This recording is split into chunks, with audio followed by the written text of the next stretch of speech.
As we witness the collapse of U.S. leadership on the world stage, Trump really not wanting to be the leader of the free world, maybe the leader of something very different, that's leaving a void.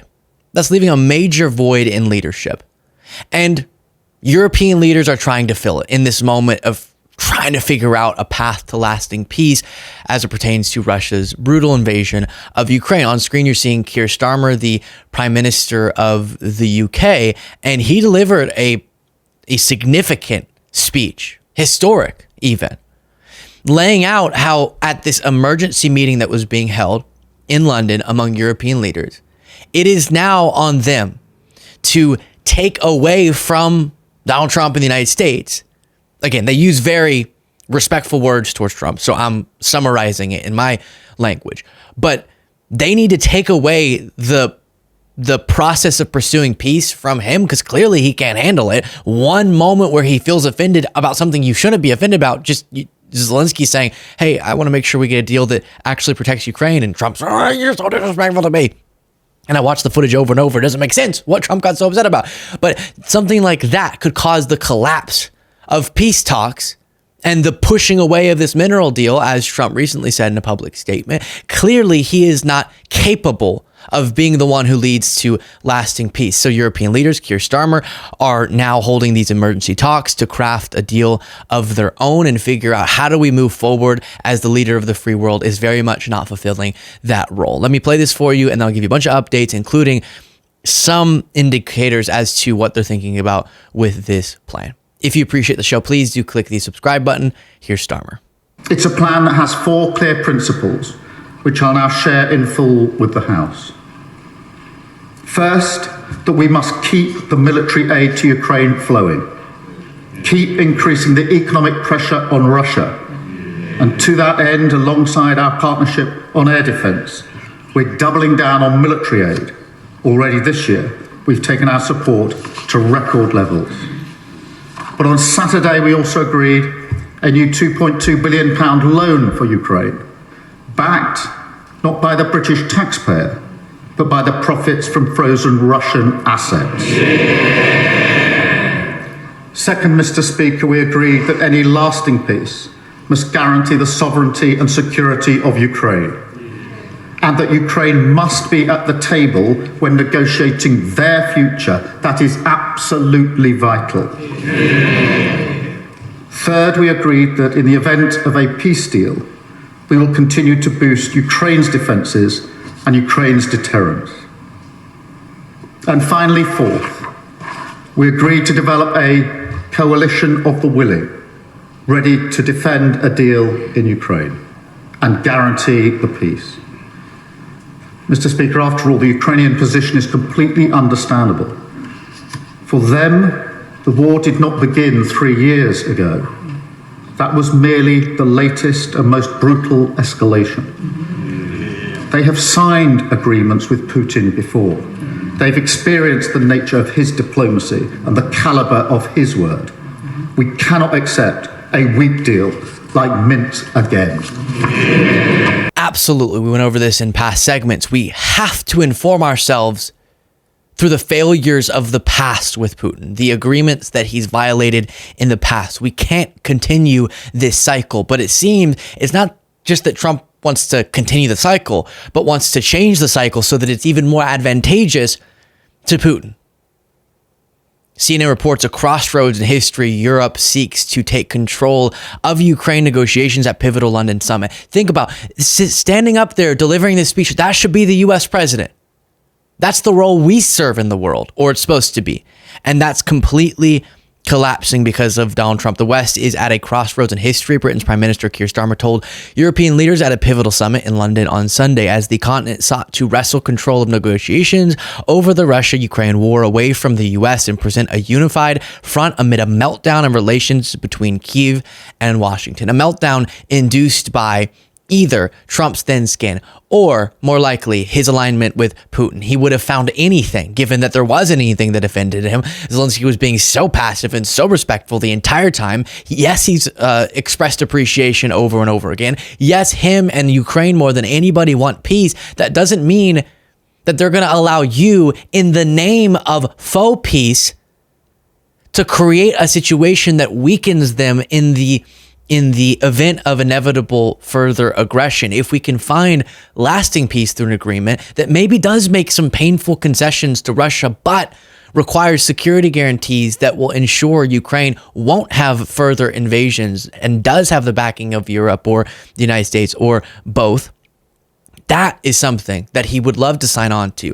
The fear is that Putin would never sign up for that. But we know in the case of negotiations, strength is the leverage that Ukraine needs, that we as the West need. And Trump acting like he's perfectly willing to hand over everything before getting any concessions from Putin is the last thing you would do if you were actually negotiating from a standpoint of strength. Quote, "This is not a moment for more talk. It's time to act," Starmer said, as we watch, and there's a lot of urgency, a lot of anxiety. This notes the initial phase of a French-British alternative peace deal for Ukraine would involve a month-long truce in the air, on the seas, and energy infrastructures. The second phase, he said, would involve troops on the ground, but it would still require American support, which was reiterated. They're desperately trying, even though this to me is such a devastating moment for Trump and for the United States. The imagery of it being Starmer who has to lead on this instead of the US president, that is tragic. As an American, I feel heartbroken over that. Yet still, they're calling on America to change its ways and to come back to where it was before. The West will hope Sunday's summit has revived momentum in a peace process that appeared to be slowly building this week, only to come crashing down. The UK and France have been attempting to put together a coalition of the willing that would enter Ukraine after a deal is agreed. If a deal is done, it has to be a deal that is defended. Then last thing here, Zelensky applauded Sunday's summit on X, saying that Europe's unity is at an exceptionally high level, one that has not been seen in a long time. In a separate statement, Zelensky said a potential peace deal should start with a prisoner exchange and the return of children that have been kidnapped by Russia. This, he said, would demonstrate Russia's true intention for peace. And so they're still ironing out the details, but getting sort of the key tenets there laid out. And a reminder of this clip between Starmer and Zelensky. A moment ago. Let's just have a listen in. From the cheers on the street outside, you have full backing across the United Kingdom.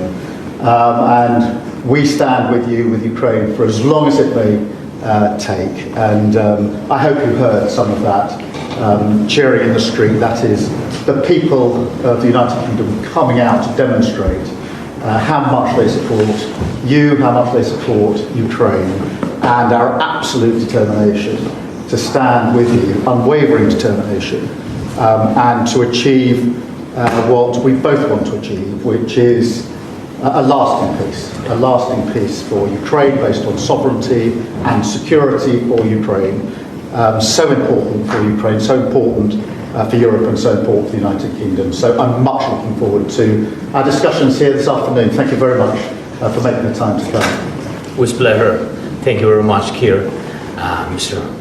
Prime Minister, happy to be here.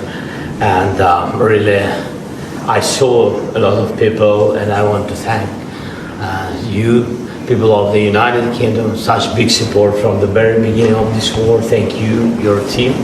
And I'm very happy that His Majesty the King accepted my meeting tomorrow. And I'll stop that there. But all because J.D. Vance wanted a clip. All because Donald Trump wanted to make quote unquote good TV. They've ceded the ground of global leadership in this moment, of defining and standing for freedom. And that is a historic, but historically bad moment for us. Trump posted, "We should spend less time worrying about Putin and more time worrying about migrant rape gangs, drug lords, murderers, and people from mental institutions entering our country so that we don't end up like Europe." This is everything that Putin could ever dream of. He had been desperately trying. We just looked at, I'll pull it up on the bonus show today. You can get the bonus show by clicking the join button below. But if you look at the map of the territory that Russia has taken over of Ukraine's, in their the first phase of their invasion, they took a chunk of land. and then for years have barely been making progress and have been desperately trying to claw more. And that is because of support Ukraine's been getting, their bravery in fighting against that. But people have this notion that Putin could never give up. He could. History tells us eventually even leaders like him have to admit defeat.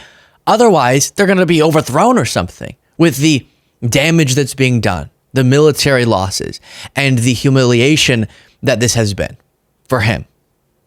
And amid all of that, as it looked like Ukraine just wasn't going to back down, he gets this crazy lottery ticket that leads to Trump winning and going, how about we just choose y'all over Ukraine? What the heck?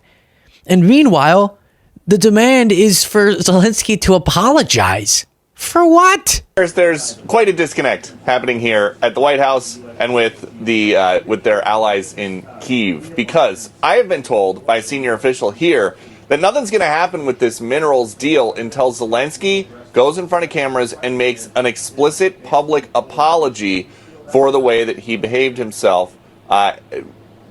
the Oval Office with that meeting. Every time I hear this, I go back and watch the clip. There was nothing. There was nothing. J.D. Vance wanted to make a point about a ceasefire. So Zelensky made the point that a ceasefire is great if it comes with actual lasting peace and isn't just like past agreements that have been violated. And then they blew up and said you're being disrespectful. And now they want him to go out in front of the world and say, I'm sorry. I hurt Trump's fifis. His thin orange skin just can't take it. I'm sorry. It is, and they're fine with more casualties, more destruction while they wait for something that is morally absurd. Share your thoughts in the comments.